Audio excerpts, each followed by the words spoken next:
నమస్తే. నేను మీ కుప్ప పద్మిని. ఇన్నాళ్ళు మీ సపోర్ట్‌ని నాకందిస్తూ, మీ ప్రేమని నాకందిస్తున్న ప్రతి ఒక్కరికి కృతజ్ఞతలు. ఇప్పుడు చూడబోతున్న ఈ వీడియో కూడా ఖచ్చితంగా మీకు ఉపయోగపడుతుంది.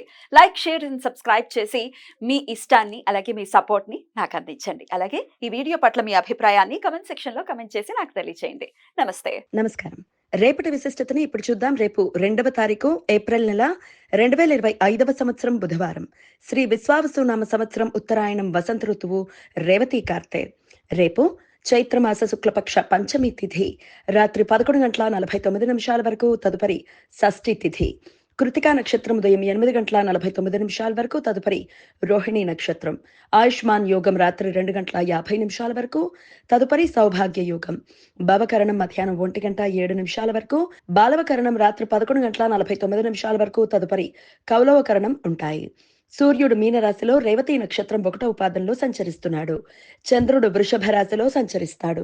నక్షత్ర వర్జం రాత్రి 11:38 నుండి 1:07 వరకు. అమృతకాలం ఉదయం 6:39 నుండి 8:06 వరకు, మరలా రాత్రి 4:04 నుండి 5:33 వరకు. హైదరాబాద్ ప్రాంతం వారికి రేపు సూర్యోదయం ఉదయం 6:10 సూర్యాస్తమయం సాయంత్రం 6:30 చంద్రోదయం ఉదయం 9:04 చంద్రాస్తమయం రాత్రి 10:50 అభిజిత్ ముహూర్తం లేదు. దుర్ముహూర్తం పగలు 11:55 నుండి మధ్యాహ్నం 12:44 వరకు, రాహుకాలం మధ్యాహ్నం 12:20 నుండి 1:52 వరకు, గుళిక కాలం ఉదయం 10:47 నుండి మధ్యాహ్నం 12:20 వరకు, యమగండం ఉదయం 7:42 నుండి 9:15 వరకు. రేపు లక్ష్మీ పంచమి. కొన్ని ప్రాంతాలలో శ్రీ పంచమి అని, శ్రీవ్రతం అని కూడా పిలుస్తారు. నూతన సంవత్సర ప్రారంభ రోజులలో లక్ష్మీదేవిని పూజించడం వలన సంవత్సరం అంతా లాభదాయకంగా గడుస్తుంది అని భక్తుల నమ్మకం. రేపు భక్తులు రోజంతా ఉపవాసం ఉండి లక్ష్మీదేవిని పూజిస్తారు. చైత్రమాస శుక్లపక్ష పంచమి తిథి రోజు కూర్మ కల్పాది. శుక్ల యజుర్వేద సాంప్రదాయం ప్రకారం రేపు శ్వేతవరాహ కల్పాది.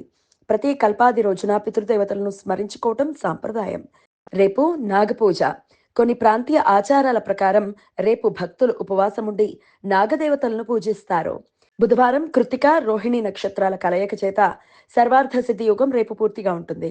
ఈ సమయంలో నూతన వ్యాపార ప్రయత్నాలు చేయటానికి, కొత్త పనులు మొదలు పెట్టడానికి అనుకూలం. మాసశూన్య నక్షత్రం రేపు ఉదయం 8:49 నుండి ఎల్లుండి ఉదయం 7:02 వరకు ఉంటుంది. చైత్ర మాసంలో వచ్చే అశ్విని, రోహిణి నక్షత్రాలను మాసశూన్య నక్షత్రాలు అని పిలుస్తారు.